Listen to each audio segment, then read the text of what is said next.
Well, our top focus is on the COVID situation in the country, and Prime Minister Narendra Modi held an online meeting with a number of chief ministers amid the massive spike in COVID cases nationwide over the past week.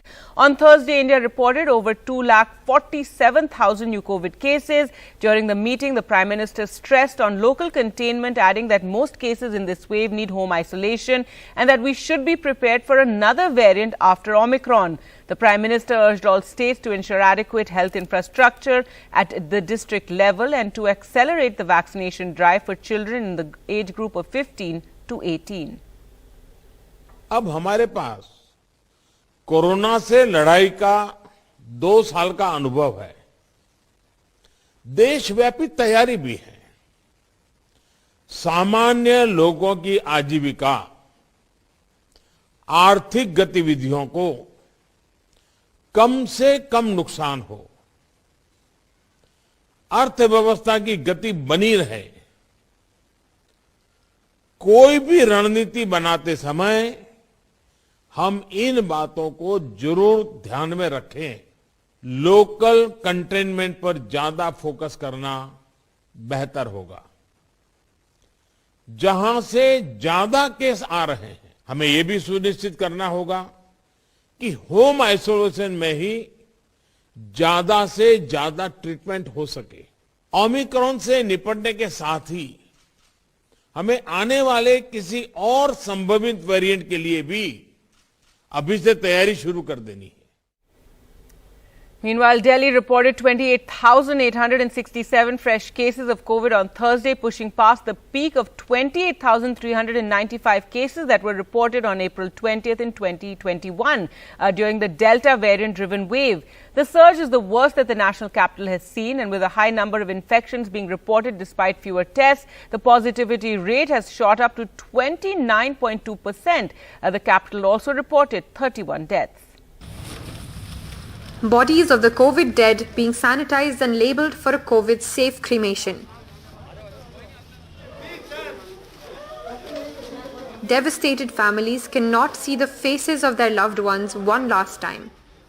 Scenes that bring back memories of the second wave.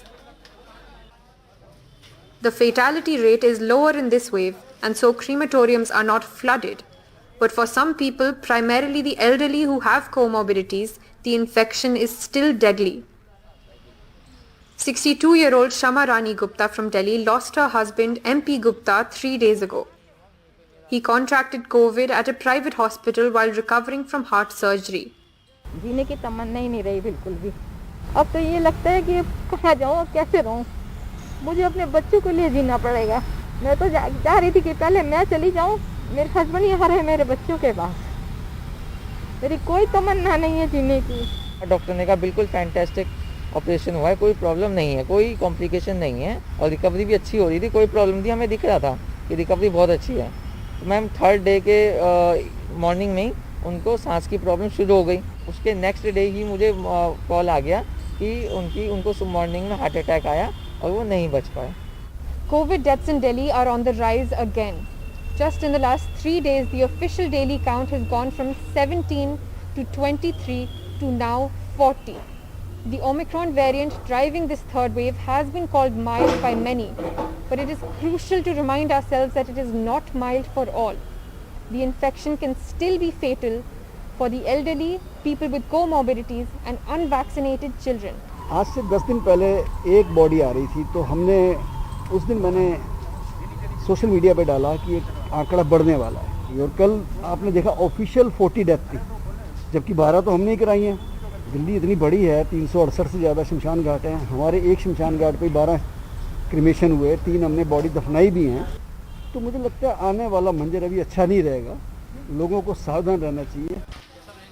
Sources from the Health Ministry say that 7 out of the 97 deaths due to COVID in the national capital in the last 4 days have been of children, a worrying statistic. Between 19 to 40 years, there were 18 deaths. Between 41 to 60 years, there were 37 deaths. Between 61 to 80 years, there were 27 deaths. Above 80 years, there were 8 deaths. With Pooja Arya, Meher Pandey for NDTV. Now, Maharashtra reported over 46,000 cases, 46,406 new COVID cases, 36 deaths. The positivity rate is 9.9%. Now, the Indian Medical Association has, however, expressed concern over the increased sale of self-testing in households and that the results of such tests are not being reported. These home test kits for COVID may be resulting in a huge underreporting of COVID cases, the Indian Medical Association has flagged. The worry is that positive cases are probably not being reported at all.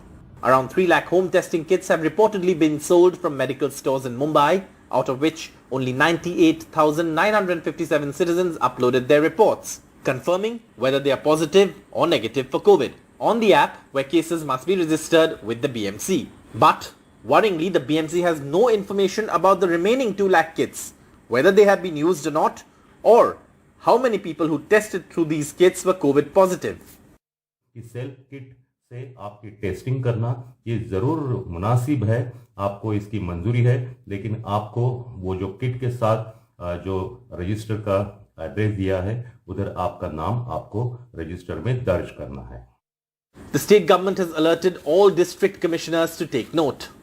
स्वयं testing करते और positive होते तो भी वो हमारे जो portal है उस पे रजिस्टर नहीं हो रहे, तो उनके लिए स्वास्थ्य विभाग की तरफ से एक चिट्ठी हम सभी कलेक्टर्स, कमिश्नर्स और हमारे हेल्थ ऑफिसर्स को दी है, जिसमें बहुत क्लियरली लिखा है कि अगर किसी ने स्वयं टेस्टिंग से भी पॉजिटिव आता है तो उसने रिपोर्ट करना बहुत जरूरी है.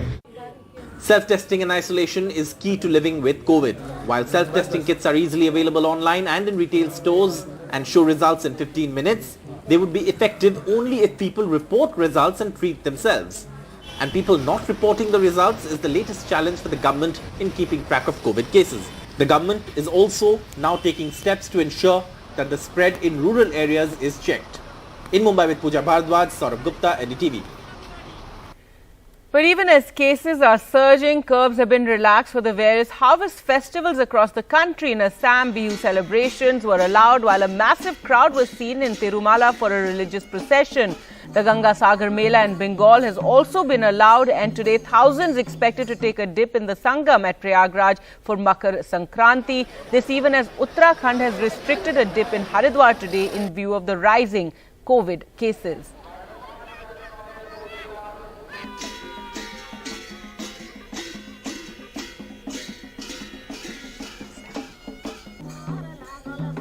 And people across Assam, after taking a bath this morning, lit the Meji, that's bonfires fed with bamboo leaves and thatch to seek the blessings of the gods. Last night they participated in Uruka, a Bihu grand feast with the fish predominantly on its menu. However, this time people restricted the feast within the family as the state is witnessing a major COVID spike. So no scaling down as such of festival season celebrations despite the surge in cases. NDTV reporters bring you these ground reports. Uttar Pradesh Prayagraj could well become a COVID super spreader after the Adityanath government decided to go ahead with the annual Magh Mela, where lakhs of devotees are expected to take a holy dip on Makar Sankranti at the famous Sangam or confluence of the Ganga and Yamuna rivers. The Chief Minister has requested those symptomatic or not fully vaccinated to stay away. The past week has seen COVID cases go up 10 times in Prayagraj. Thousands of people, mostly unmasked, are coming in. The government says their vaccination certificates or RT-PCR reports are being checked. व्यवस्था के बारे में ज़्यादा जानकारी नहीं थी मुझे. Thermal scanning की गई, बाकी तो कुछ ऐसा मांगा नहीं गया अपने से. Unlike in UP, neighbouring Uttarakhand has banned devotees from taking a dip in the Ganga at Haridwar tomorrow to stop COVID spike. In Guwahati, hundreds have come to the fish market by the Brahmaputra to buy fresh catch for Uruka, Bogali Bihu's grand feast. Distancing plus को भी mask लगा के marketing में आ रहा हूँ. कोई आदमी 10 आदमी को नहीं बोलेगा, घर का आदमी जितना है हम लोग 7 आदमी है. In the first 2 weeks of the new year, daily COVID cases have gone up almost 22 times in Assam. There are 12,000 active cases, half of them in Guwahati alone, with positivity rate touching 14%, at double the rest of the state. But curfew hours have been relaxed to allow the grand feast and celebration. One, it infects the elderly. One, it infects the people with comorbidities. It may produce sickness. 2, to reduce all these effects, we must be very cautious. We must avoid unnecessary travels. We must avoid the gatherings. Especially, so the family gatherings, sometimes you require the family gatherings, but it should be in a very open place. In Amonikali village in Assam's Raha, this Bihu structure made by locals called Bhelagar in the form of a COVID vaccine and vaccinator to symbolically remind people of the fight against the pandemic. In Kolkata, Eastern India's biggest fair is on at Ganga Sagar on Babu Ghat. Despite West Bengal witnessing the highest spikes in the COVID third wave, over 22,000 cases just on Wednesday, devotees thronged to take a holy dip in the Ganga.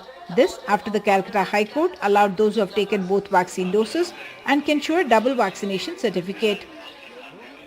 Chief Minister Mamata Banerjee knows this can potentially become a super spreader.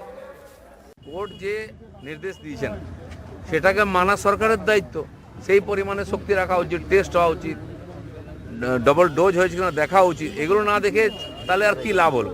সেই যদি হয় এখন 10,000 হোক আর 10 লাখ লোক হোক, খুব বেশি পার্থক্য হবে না তো, সেখানে মুশকিল হয়ে যাবে যদি একবার সংক্রমণ হয়ে যায় ওই জায়গায় গিয়ে। গঙ্গাসাগর মেলা প্রসঙ্গে বরাবর বলছি আমরা যে এটা বিপজ্জনক হচ্ছে, সংক্রমণ বাড়বে। গঙ্গাসাগর একটা সুপার স্প্রেডার, এটা বিশেষজ্ঞদের সবার মত। In Andhra Pradesh Tirumala, the Grand Swarnaradham procession on Vaikunta Ekadasi. 50,000 free darshan tickets are to be issued for 10 days to Tirupati residents for the much sought after Vaikunta Dwara Darshanam. Telangana, however, decided not to allow devotees to crowd temples for Uttaradwara Darshanam that is considered special during Sankranti. So virtual darshans are the recommended option.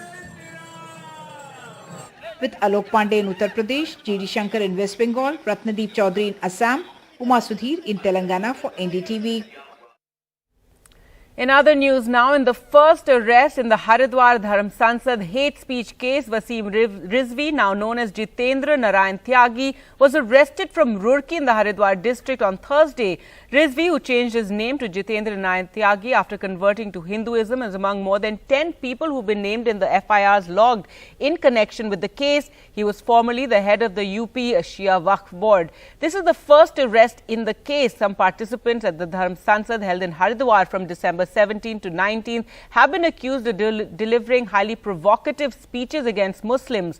The Supreme Court had pulled up the state government on Wednesday for not acting against the guilty, even so many days after the incident. In other news, high-resolution satellite imagery sourced by NDTV confirms that China may be constructing at least 2 large interconnected villages well within the territory of Bhutan. Vishnu Som has the details. High-resolution satellite imagery sourced by NDTV confirms that China may be constructing at least 2 large interconnected villages well within the territory of Bhutan, something which could have profound security implications for India. Now, these are the high-resolution images on your screen now, which confirms that China is constructing these 2 large villages, at least. It's thought to be 2 of at least 6. These lie approximately 30 odd kilometers from the Doklam Plateau, where India and China had a tense standoff in 2017 when Indian soldiers physically blocked Chinese road construction activity. Now, this is seen to be irrefutable evidence of ongoing construction and development area in a place which has already been disputed by China and Bhutan. The images show multiple chalet-like structures which you see there, with many more under construction. This image on your screen from the 1st of January, just a few days back. Where is it all happening? It's happening in Bhutanese territory, a short distance away from the Doklam Plateau. In fact, the area you see over there, disputed area, is where it's taking place right now. The Doklam Plateau, where that India-China standoff took place, to its south. And the big worry is that there is the Siliguri corridor which lies further south of that. That's the narrow sliver of land which exists between, or which connects, the northeast of India with the rest of the country. 12 coaches of the Guwahati-Bikaner Express train derailed near Mayunagri town of West Bengal's Jalpaiguri district. 8 people have been killed, 45 injured. A high-level inquiry has been ordered into the accident. Railway Minister Ashwini Vaishnav will reach the accident site this morning.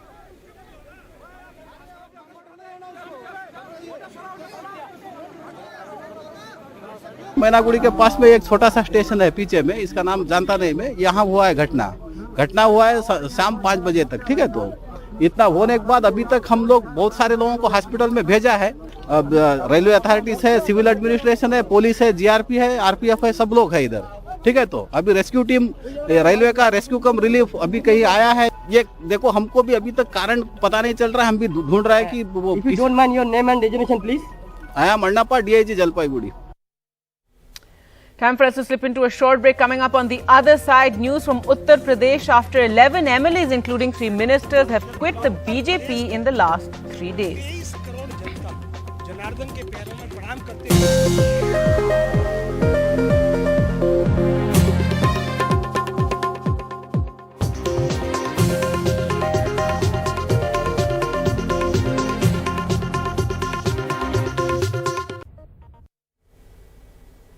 News from Uttar Pradesh now, and 8 MLAs, including 3 ministers, quit the BJP in UP in the last 3 days.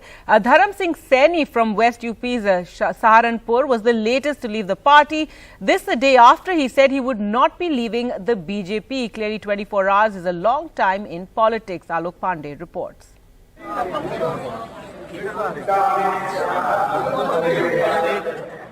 A third OBC minister quitting the Adityanath government in 3 days. Dharam Singh Saini from West UP's Saharanpur, who joined the BJP in 2016, today said his reasons were similar to those of Eastern UP strongman Swami Prasad Maurya and Dara Singh Chauhan, also from Eastern UP. देखिए, ये 1.5 वर्ष पहले तय हो चुका था कि हम सब लोग रिजाइन देंगे।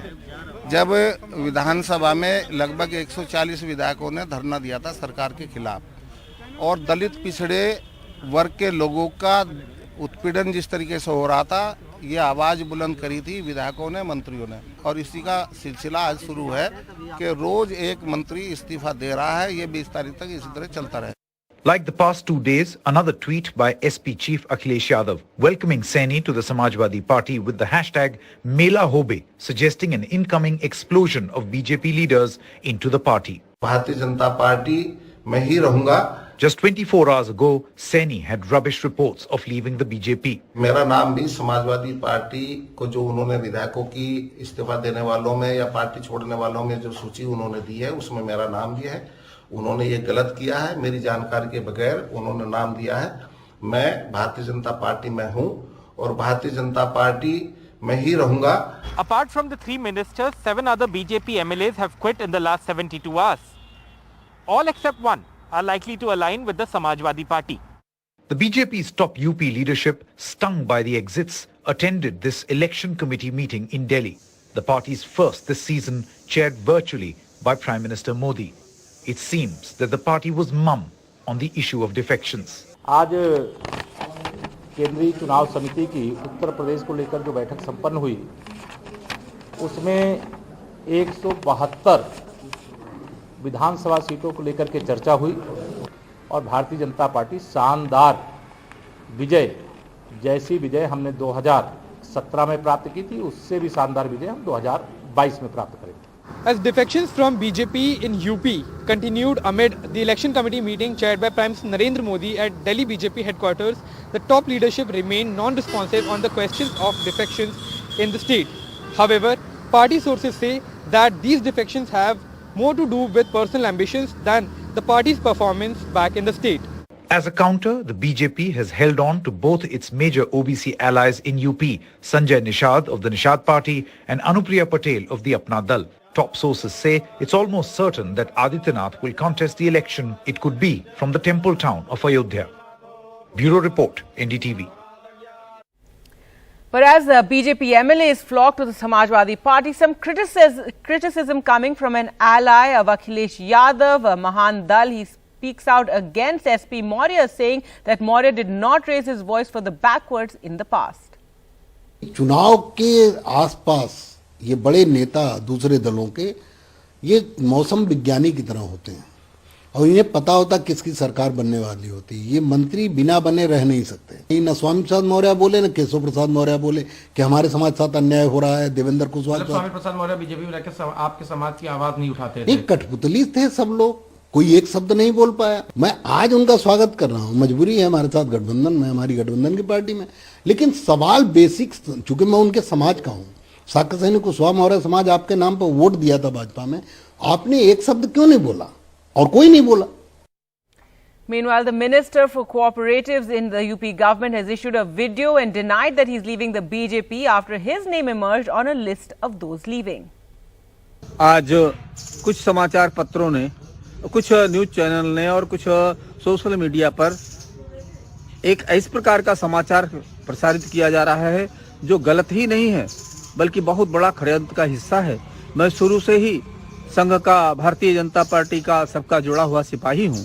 ये निराश लोग भाजपा की निंदा करने के लिए, हम सरीखे लोगों पर कीचड़ उछालने के लिए फर्जी समाचार चलाते हैं। मैं भाजपाई हूँ और भाजपाई ही रहूंगा। कोई कल्पना नहीं कर सकता कि मैं भाजपा से इतर जाऊं और इन जो इस प्रकार के लोग हैं उनके खिलाफ मैं कार्रवाई करूंगा। Welcome back. The Congress called off its widely criticized Padyatra, a 10-day march in Karnataka midway after 5 leaders tested positive. FIRs were also filed against more than 60 Congress leaders on day 5 of the controversial Padyatra that defied COVID rules amid rising cases in the state. This massive super spreader like Congress Padayatra in Karnataka, led by the state's top leaders, finally brought to a halt after 4 days. And after the Chief Minister addressed the Congress leaders in a letter and said that the Mekedatu water project, which the Congress had been agitating for, will be implemented. Too little, too late. By then, nearly 5 Congress leaders who took part in the rally, including Leader of the Opposition in Rajya Sabha, Mallikarjun Kharge and Veerappa Moily, tested positive for COVID. And the positivity rate in Ramnagar district, where the Padayatra was held, had risen from 7.69% to 12.79%. Congress State President D.K. Shivkumar remained as defiant as ever. He claimed the rally has not been called off, only suspended. We will not stop this yatra. We will continue this again from here. ಇಲ್ಲಿಂದನೇ ರಾಮನಗರದಿಂದನೇ ನಾವು ಪ್ರಾರಂಭ ಮಾಡಿದ್ವಿ. ಇದು ಇಲ್ಲಿಗೆ ಮುಕ್ತಾಯ ಅನ್ನೋ ಪದ ಇಲ್ಲಿಲ್ಲ. We are going to continue. This is only a temporary break in the interest of the people of Karnataka. He also dismissed claims that the yatra was a super spreader event. ನಾವು ಇಲ್ಲಿ ಪಾದಯಾತ್ರಾ ಪ್ರಾರಂಭ ಮಾಡಿದಾಗ ಒಬ್ಬರು ಕೂಡ ICU ಇರಲಿಲ್ಲ, ಒಬ್ಬ ಕೂಡ ಸತ್ತಿರಲಿಲ್ಲ. ಇವತ್ತು ಅದೇ ಪರಿಸ್ಥಿತಿ ಇದೆ. ಒಂದು 8 ಜನ, ಒಂದು 50 ಜನನ ಅವರ ತಾಲೂಕಲ್ಲಿ 40 ಜನ 30 ಜನನ ಪಾಸಿಟಿವ್ ಅಂತ ಅವರು ಕ್ರಿಯೇಟ್ ಮಾಡ್ತಾ ಇರ್ಬೋದು. ಅದನ್ನ ನಾನು ಈಗ ಸದ್ಯಕ್ಕೆ ಈಗ ಡಿಬೇಟ್ ಮಾಡಕ್ಕೆ ನಾನು ಹೋಗುದಿಲ್ಲ. The State Home Minister hit back. The Congress launched the march to push the BJP government to implement the Mekedatu project. However, the cause drew widespread criticism for doing it at a time when there is massive spike in cases. The Congress says they will resume the Padayatra once the cases come down. In Bengaluru, Shrija for NDTV. Now, even though the yatra was being criticized for being a super spreader event, a defiant D.K. Shivkumar denied that his colleagues got COVID because of the yatra. Am I not right that between 5 and 6 senior Congress leaders, including Mr. Moily, these are all senior citizens, have contracted COVID, which is most likely Omicron, given the... No. You see, it is not connected to our case, I'm telling you. It is not Were they not campaigning with you, sir? No. They are not campaigning with us. They have not been contacted with us. It is no way connected to our this one, Yatra. They are no way connected to Yatra. Karnataka has a 44% spike in COVID cases. No, they see, it is all created, I'm telling you. It is so not the numbers are not created, sir. On what basis do you say the numbers are created? See, those who have got negative outside, when they come to Bangalore, they become positive. That is why I have demanded for a judicial inquiry on this issue. For me itself, a deputy commissioner sends a officer who has a positive to discuss with me. Then yesterday night, a deputy commissioner who has signed a letter, who himself has got a positive, who was along with the chief minister, sends me a letter. They are trying to trap me.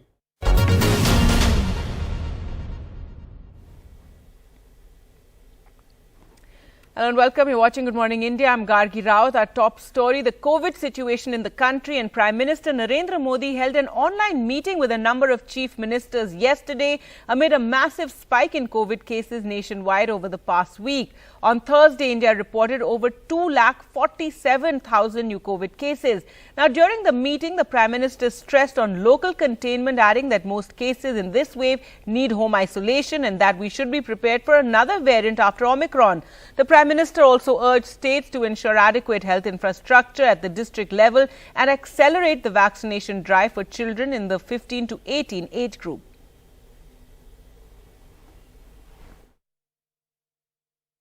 अब हमारे पास corona से लड़ाई का 2 साल का अनुभव है, देशव्यापी तैयारी भी है।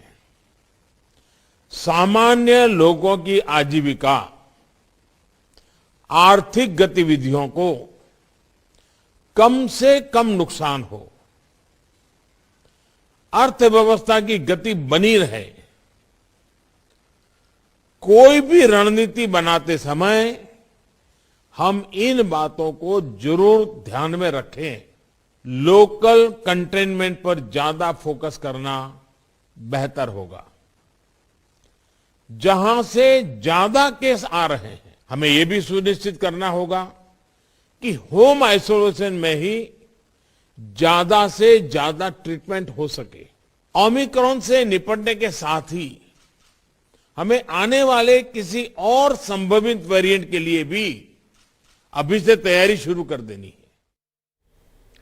Delhi reported 28,867 fresh cases of COVID on Thursday, pushing past the previous peak of 28,395 cases, which was in April 2021. The surge is the worst that the national capital has seen, and with a high number of infections being reported despite fewer tests, the positivity rate has shot up to 29.2%. The capital also reported 31 deaths. Bodies of the COVID dead being sanitized and labelled for a COVID-safe cremation. Devastated families cannot see the faces of their loved ones one last time. Scenes that bring back memories of the second wave. The fatality rate is lower in this wave, and so crematoriums are not flooded. But for some people, primarily the elderly who have comorbidities, the infection is still deadly. 62-year-old Shama Rani Gupta from Delhi lost her husband MP Gupta 3 days ago. He contracted COVID at a private hospital while recovering from heart surgery. जीने की तमन्ना ही नहीं रही बिल्कुल भी। अब तो ये लगता है कि कहाँ जाऊँ, कैसे रहूँ। मुझे अपने बच्चों के लिए जीना पड़ेगा। मैं तो जा रही थी कि पहले मैं चली जाऊँ, मेरे हस्बैंड यहाँ रहे मेरे बच्चों के पास। मेरी कोई तमन्ना नहीं है जीने की। डॉक्टर ने कहा बिल्कुल फैंटास्टिक ऑपरेशन हुआ है, कोई प्रॉब्लम नहीं है, कोई कॉम्प्लिकेशन नहीं है और रिकवरी भी अच्छी हो रही थी, कोई प्रॉब्लम थी, हमें दिख रहा था कि रिकवरी बहुत अच्छी है। तो मैम 3rd डे के मॉर्निंग में ही उनको सांस की प्रॉब्लम शुरू हो गई। उसके नेक्स्ट डे ही मुझे कॉल आ गया कि उनको मॉर्निंग में हार्ट अटैक आया और वो नहीं बच पाए। COVID deaths in Delhi are on the rise again. Just in the last 3 days, the official daily count has gone from 17 to 23 to now 40. The Omicron variant driving this third wave has been called mild by many, but it is crucial to remind ourselves that it is not mild for all. The infection can still be fatal for the elderly, people with comorbidities and unvaccinated children. आज से 10 दिन पहले एक body आ रही थी, तो हमने उस दिन मैंने सोशल मीडिया पे डाला कि एक आंकड़ा बढ़ने वाला है, और कल आपने देखा ऑफिशियल 40 डेथ थी, जबकि 12 तो हमने ही कराई हैं। दिल्ली इतनी बड़ी है, 368 से ज़्यादा शमशान घाट हैं, हमारे एक शमशान घाट पे 12 क्रिमेशन हुए, 3 हमने बॉडी दफनाई भी हैं। तो मुझे लगता है आने वाला मंजर अभी अच्छा नहीं रहेगा, लोगों को सावधान रहना चाहिए। Sources from the Health Ministry say that 7 out of the 97 deaths due to COVID in the national capital in the last 4 days have been of children, a worrying statistic. Between 19 to 40 years, there were 18 deaths. Between 41 to 60 years, there were 37 deaths.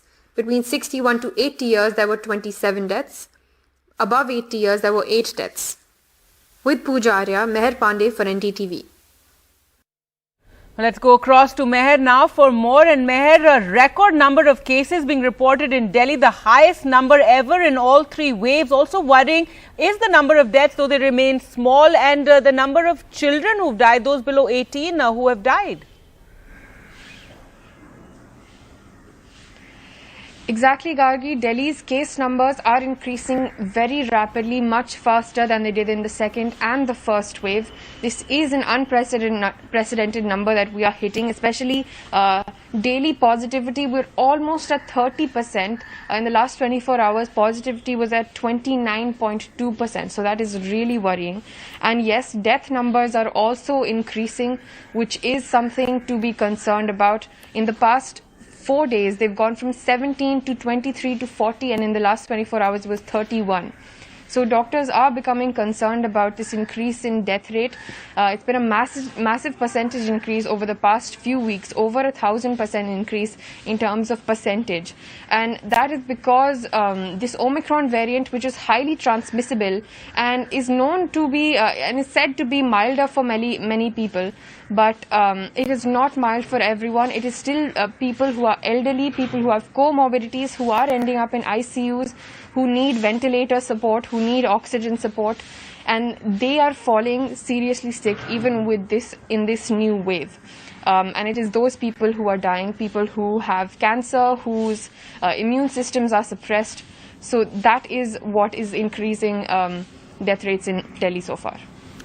All right, Meher, thanks so much for joining us with those details. So, worrying situation in the national capital with the highest number of cases. But even as cases are surging across the country, curbs have been relaxed for various harvest festivals that are being celebrated.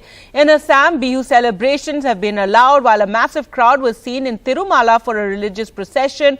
The Ganga Sagar Mela in Bengal has also been allowed to proceed, and thousands today are taking a dip in the Sangam at Prayagraj for Makar Sankranti, as the UP government has allowed it. Uttarakhand, on the other hand, restricted or banned a dip in Haridwar today in view of the rising COVID cases. Now in Assam, people across the state are taking a bath this morning and lighting the Meiji, that's a bonfires fed with bamboo, leaves and thatch to seek the blessings of the gods. Last night they participated in Uruka, a Bihu grand feast with fish predominantly on its menu. However, this time most people restricted the feast within the family as the state is witnessing a major COVID spike.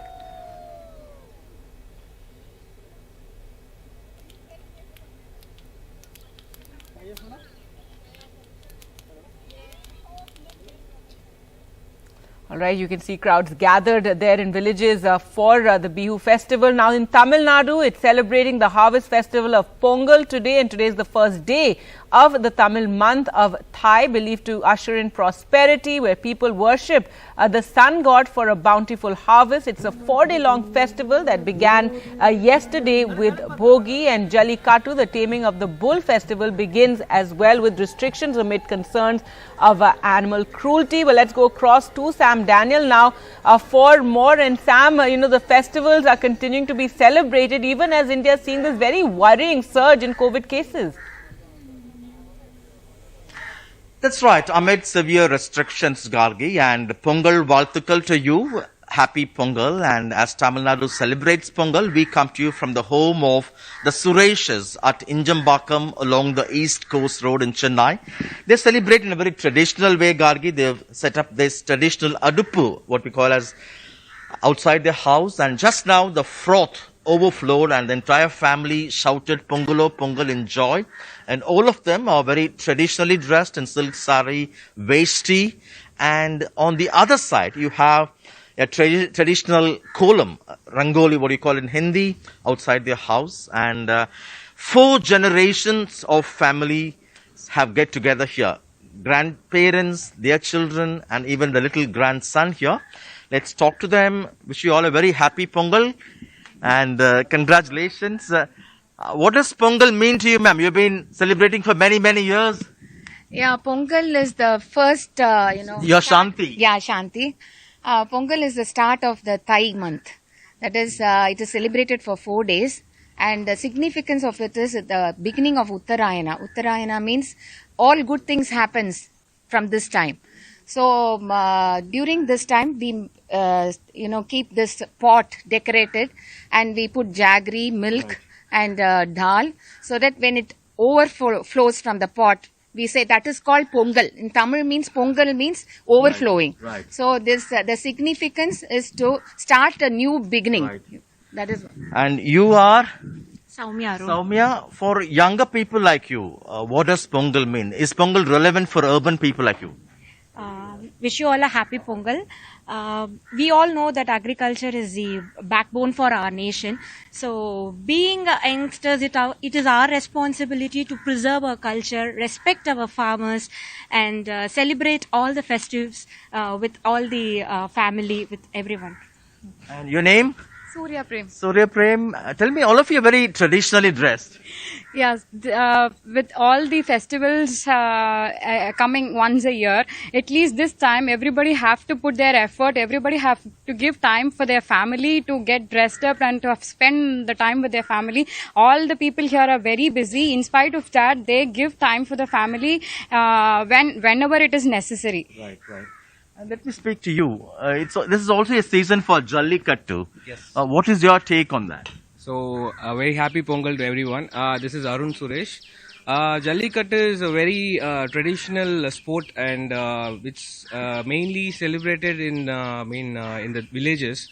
It's a sport which shows their the act of valor and everything, but it also means there is a lot of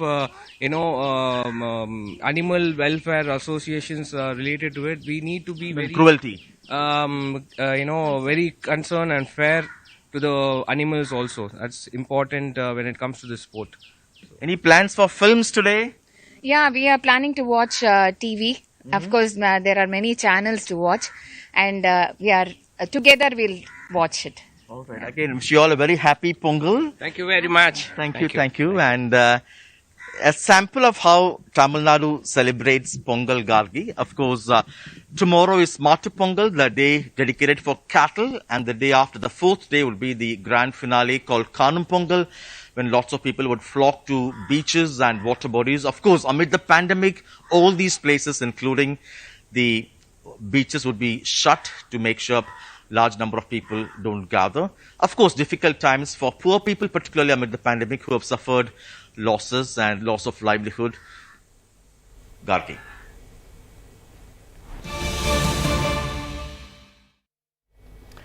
All right, even as festivals being celebrated across the country, now very worrying news coming in with the latest data on COVID. And India has reported over 2.6 lakh cases, 2,64,202 cases being reported in the last 24 hours. That's a 6.7% rise from yesterday. India's positivity rate is now at 14.7%. To just give you perspective, it should be below 5% is what experts say.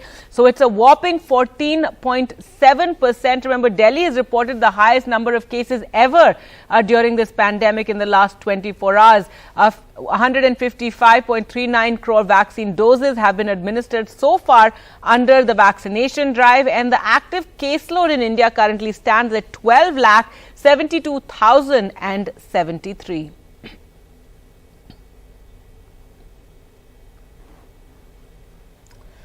In other news, 12 coaches of the Guwahati-Bikaner Express train derailed near Mainaguri town of West Bengal's Jalpaiguri district. This took place yesterday at 5 p.m. 9 people have been killed, 45 have been injured in this accident. A high-level inquiry has also been ordered into the accident. Railway Minister Ashwini Vaishnav is expected to reach the site today.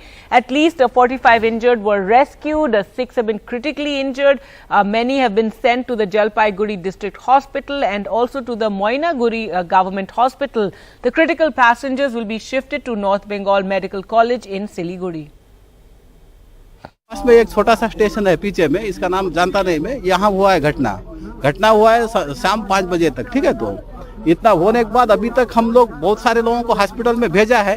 अब railway authorities है, civil administration है, police है, GRP है, RPF है, सब लोग है इधर, ठीक है। तो अभी रेस्क्यू टीम, रेलवे का रेस्क्यू कम रिलीफ अभी कहीं आया है। ये देखो, हमको भी अभी तक कारण पता नहीं चल रहा है, हम भी ढूंढ रहे हैं कि वो। If you don't mind your name and designation, please.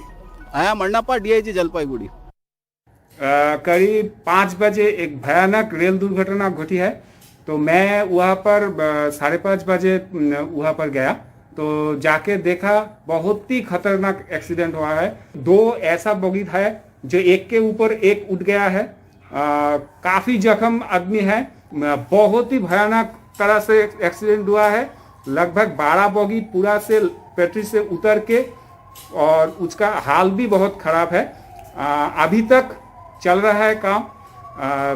मुझे तो देख के लग रहा है कि डेथ की संख्या बहुत बड़ी होगी आखिर में। All right, well, let's go across to Ratnadeep now for more. And Ratnadeep, terrible visuals of that accident, the first railway accident we're seeing in a long time, and the first this year. What are authorities saying? Absolutely terrible visuals that have emerged out of that train accident that took place last evening at 5 p.m. Between New Moinaguri and New Domohoni stations in Jalpaiguri district of West Bengal. This is the North Bengal area which borders Assam, and this is the main line. This is the main line that connects northeast North Bengal to the rest of the country through Bihar and UP upwards towards Delhi. So this train, Guwahati Express, which was coming in from Bikaner, they started in fact 2 days back from Bikaner and was supposed to reach Guwahati last afternoon, but this incident took place now. What the latest that we have is that there are 9 deaths which have been confirmed by Northeast Frontier Railway. At least 37 people are admitted in the hospitals, in 3 separate hospitals. Among them, 6 of them are critically injured, and they have been shifted to the North Bengal Medical College at Siliguri. The rest of the patients are being treated at the district hospital in Jalpaiguri and the rural hospital in Moinaguri, which is the nearest town to that accident site. But remember, this is again a very rural area where the accident has taken place, because the nearest hospital is about 13 to 14 kilometers away from the accident site. Now, Northeast Frontier Railway authorities have told that rest of the standard passengers have been brought back to Guwahati this morning through a special train, and they have been sent to their respective destination. Union Railway Minister would reach there by this morning at some point of time. He will reach. Senior railway officials are there. Railway says that as far as there were 12 coaches which derailed. Of them, 2 coaches have capsized. Now, coach number S4 to X6. This is one section, and S10 to X11. So this is another section. These are the coaches. There are basically four coaches which have been badly damaged, mangled. They have been cut open. Now railway says that there are no more people who are trapped inside, but still a recce is being done to see if there are more survivors or if there is any dead body lying there. NDRF is helping railways in this. The restoration process work has also started because last night the accident relief trains and the railway technicians, everybody reached to the spot, and the restoration of this main line is being done because at this moment the rail traffic on that route has been diverted to an alternate route, and a lot of trains have been shortly terminated and they have been controlled in different railway stations. They are trying to move, so traffic is not at all normal and will not be normal until and unless that main line track is cleared. Now, also, the two state governments, Assam government and Bengal government, are in touch with centre.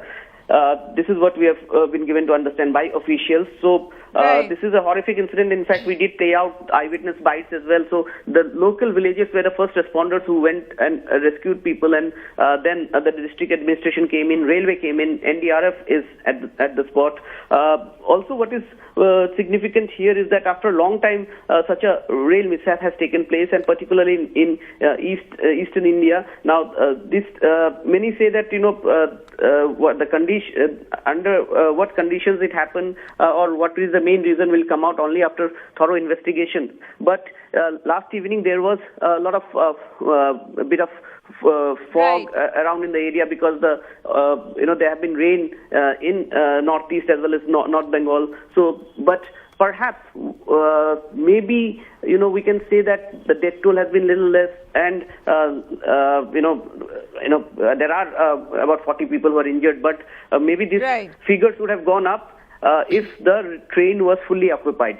Due to COVID restrictions, the train was not fully occupied. That's what Northeast Frontier Railway officials have given us some reason why we haven't seen such huge numbers, but even so, 9 people died in this horrific train derailment that we've seen.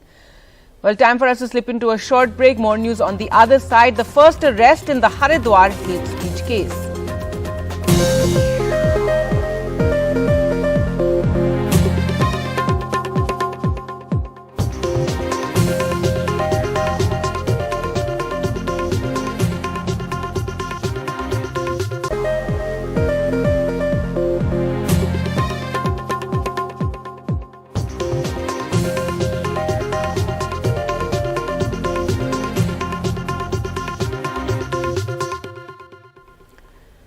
Welcome back. In the first arrest in the Haridwar Dharm Sansad hate speech case, Jitendra Tyagi was arrested from Roorkee in Haridwar district on Thursday. Jitendra Tyagi is among more than 10 people who've been named in the FIRs lodged in connection with the case. This is the first arrest in the case. Some participants of the Dharm Sansad, which is held in Haridwar from the 17th to the 19th of December, have been accused of delivering highly provocative speeches against Muslims.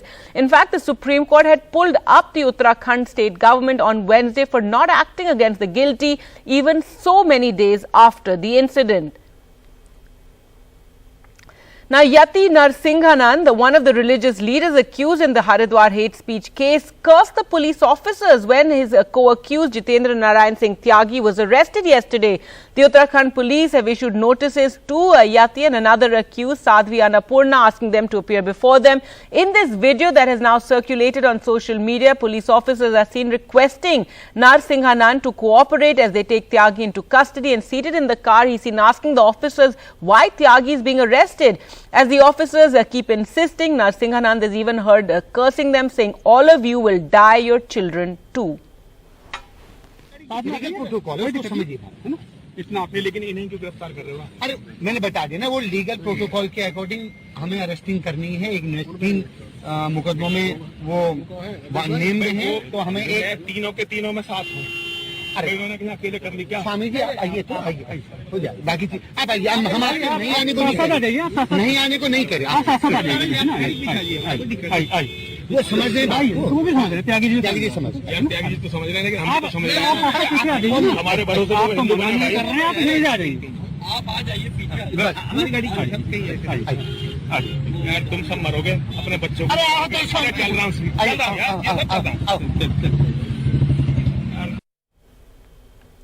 With that, time for us to slip into a short break. On the other side, we'll take a look at the COVID situation in the country. Stay with us.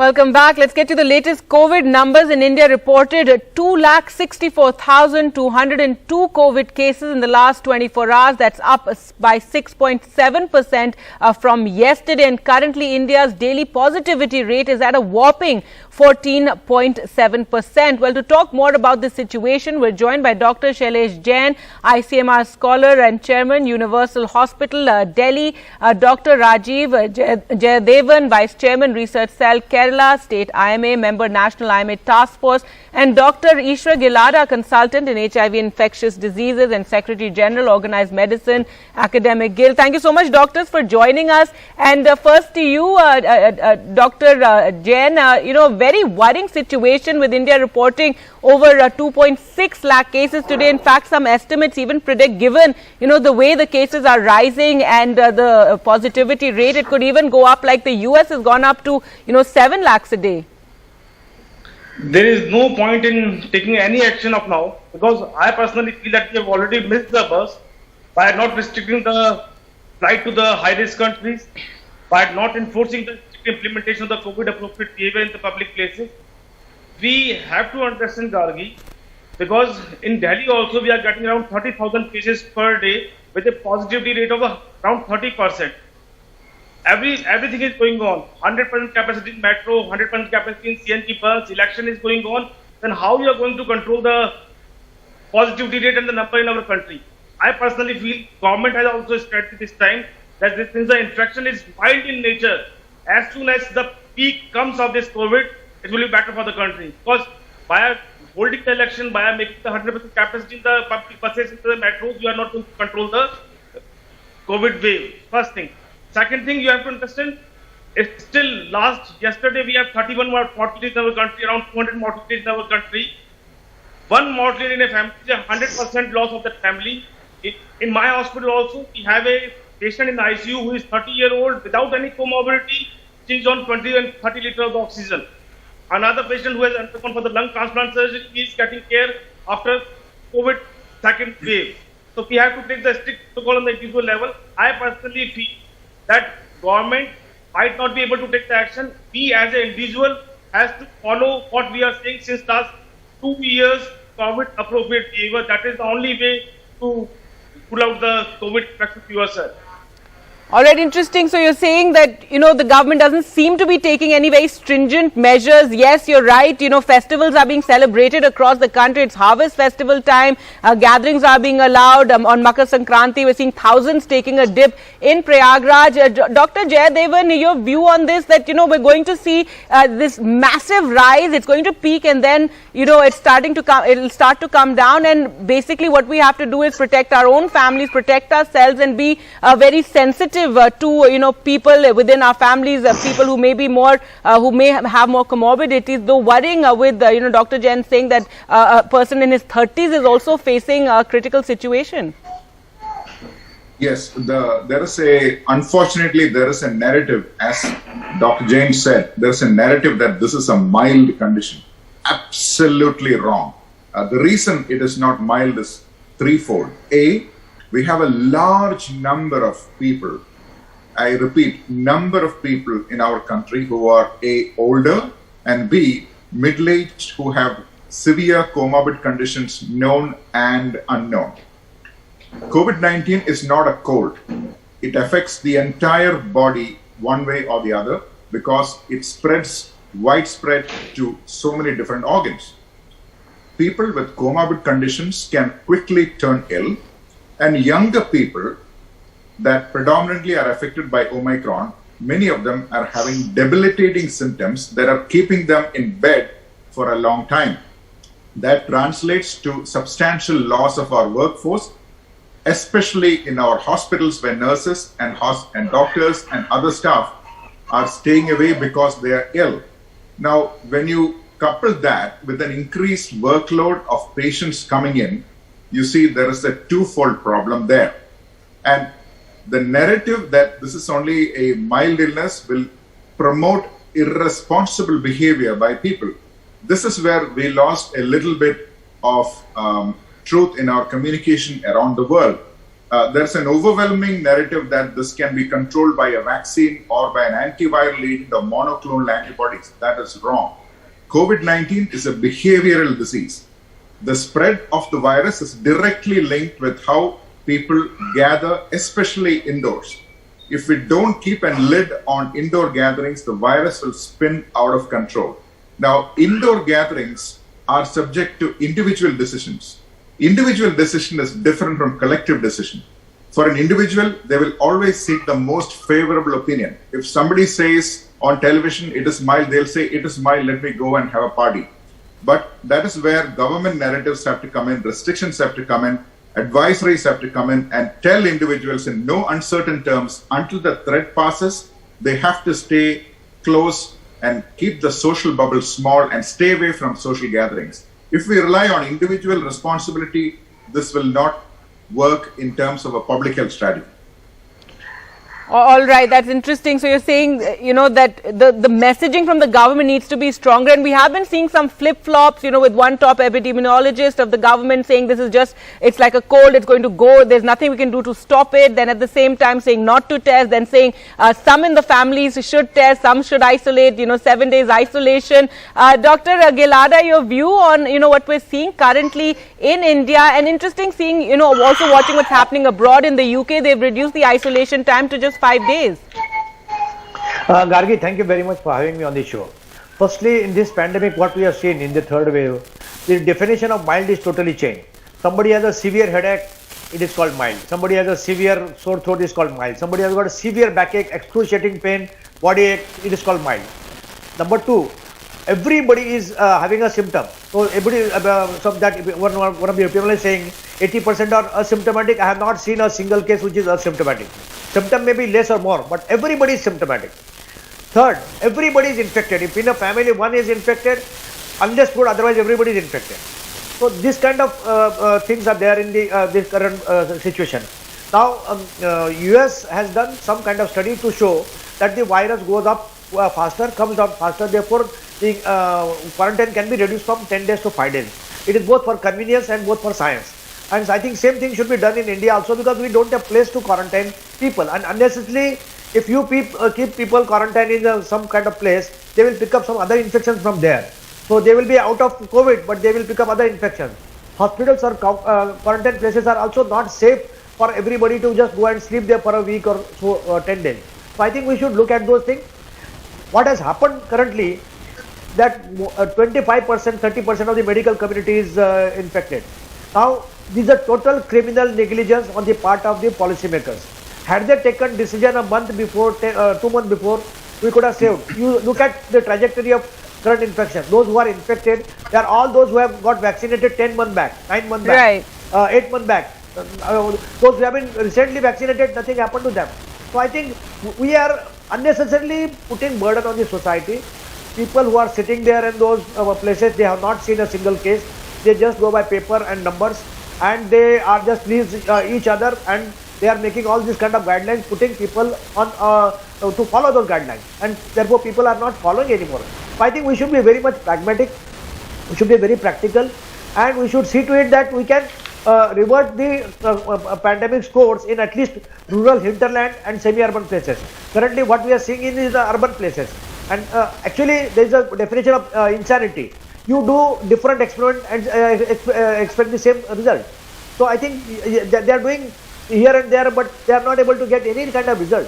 So I think we should look at those issues and take strict measures to see that rural hinterland is saved. Right. I think that's what we can do now, control the spread to other areas, and that's what the Prime Minister also, when he spoke to the Chief Ministers yesterday, spoke about, containing, places where we're seeing, the cases spreading rapidly. Dr. Jain, also, we do have the booster shots happening now, but many of the doctors and experts have said it's very late in the day, because the third wave is pretty much upon us. We're in the midst of it right now, and the booster doses perhaps will help later on. But for the moment, it's not going to really protect anyone, given the rate at which it's being, rolled out. Gargi, it has been proven fact all over the world. The vaccine which provide immunity from the corona is B-cell mediated immunity, and it stays in your body for 6 months. Taking the booster dose after 9 months, when the antibody level in your body is already very low, it will give the efficacy after 15 to 20 days. Like Dr. Ishwar said, that the infection we are seeing in the COVID is in the patient who is vaccinated 10 months or 12 months before. The person who is recently infected, you are not finding the infection in that case. One more thing, Gargi, like Dr. Ishwar said, the convenience for the isolation period, like 7-day isolation, 5-day isolation. Yesterday we have seen a circular in Delhi, one of the prestigious medical college of Delhi, that they have issued a circular for their paramedical and doctors that isolation is only for the 3 days. As a clinician, I am not able to understand from where they got the data that after 7 days, if the patient is still positive, he will not spread the infection. Because in my immediate family, I am not finding anybody who becomes negative after 7 days of the isolation. Everybody, in fact, hospital also, the patient getting negative after 10 to 12 days only. I am not comfortable with the 3-day isolation or 5-day isolation. First thing, the booster dose should be given much earlier, but give that. As an individual, through your channel, I will request to each and every family that if in your family, if you have anybody elder more than 50 years, you must isolate them, because does not allow them to go anywhere, because this infection, this COVID time, third wave, is very, very highly infective, but less lethal. Like Dr. Ishwar said, infection is in everybody, symptom in everybody. In my personal opinion, mild infection means asymptomatic. We are not finding any patient who is asymptomatic. Government is taking mild means no mortality. If patient is not expiring with a mild infection, that is 100% wrong from the government perspective. Right, Dr. Jayadevan, your view on this, and also if you could tell us what are we seeing in children, because that's the big worry now with this cases spreading the way it is. Many of the adults vaccinated, so perhaps the impact will be lesser, but in children, that is the worry as they remain, totally unprotected. Well, in India, we have data about children being affected during the past waves. For the most part, they've not had severe outcomes. We've had a few cases of what is called MISC, which is a multi-inflammatory syndrome, which initially had a higher mortality, but since treatments have been streamlined, the mortality has been down. But that happens to children weeks after the initial infection, which may or may not be symptomatic. The second issue we've seen is severe outcomes in children typically occur in a very, very tiny number of individuals who are unfortunate to have other severe comorbid conditions like cerebral palsy and other conditions. Overall, the outcomes have been mild. We do not have enough data on Omicron specifically in children, but if you look at the PGI admission series, it closely parallels the admission series from South Africa, where the profile of inpatients have shifted at least 2 decades younger. So if you compare our own profile, the profile of patients who are in our hospitals, not necessarily critically ill, but in our hospitals are younger. So from that perspective, if younger people are affected, yes, we can expect a little bit more illness in the children. But children have excellent, what is called innate immunity. That's our immediate response is so good, they're able to get rid of this virus before it affects their organ systems. That is how children get away with it. All right. Well, thank you so much, doctors, for joining us on the program today and, really speaking out about how we should be treating the spread of this latest variant and the third wave that we're seeing currently. Thank you so much. Thank you.